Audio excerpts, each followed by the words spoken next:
You thought it was over. That false sense of security gets us all, and when it was 2:30 in the morning here and I was just heading off to bed in Australia, I was probably just as shocked to see that yes, there are still a few more aircraft orders to cover on what was the final day of the Farnborough Air Show. And flynas, Saudi Arabia's low-cost carrier, announced it will purchase new aircraft to boost its fleet.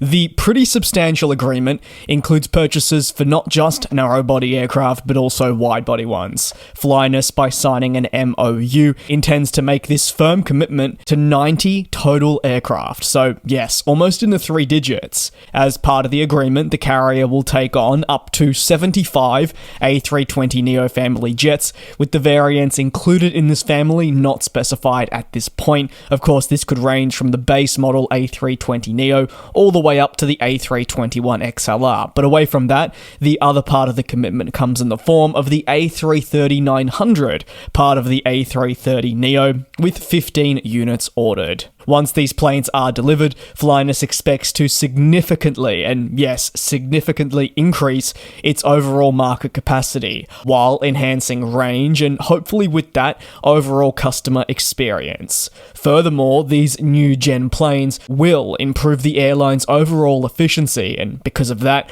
financial performance across key markets.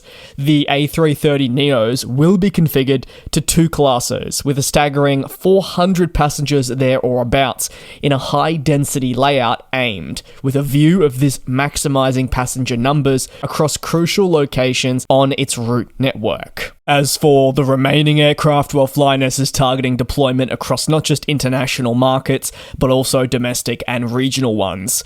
The major purchase does align with the Kingdom's intentions of rapidly growing air travel, and using this as a driving force to increase tourism and later down the line boost the economy. The Kingdom is very much aware that in the next 10 years, it needs to find ways to bring people to the region for tourism aspects to continue boosting the economy, and that's why we're seeing such major investments in airlines that call this location home. Flynas is one of the many, and it comes also months before we see the upcoming Riyadh Air attempt to begin approval flights to get airborne and become the newest airline that calls the Kingdom home. As the 2024 Farnborough Air Show, however, comes to a close, it's actually been a very successful one for the A330neo program, which welcomed in some pretty hefty commitments after a lengthy dry spell.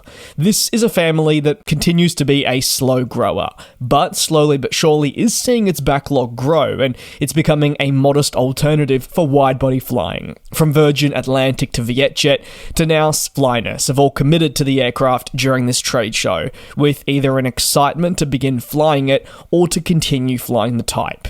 Well, as for the 2024 Farnborough Air Show, a lot happened, but on the grand scheme of things, and I'm sure if you've been around for more than, say, 1 or 2 years, a relatively quiet air show when it came to aircraft orders. Stay tuned, there'll still be one more video taking a look at a recent commitment, and then I'll move on to regular news recaps. And we'll fly.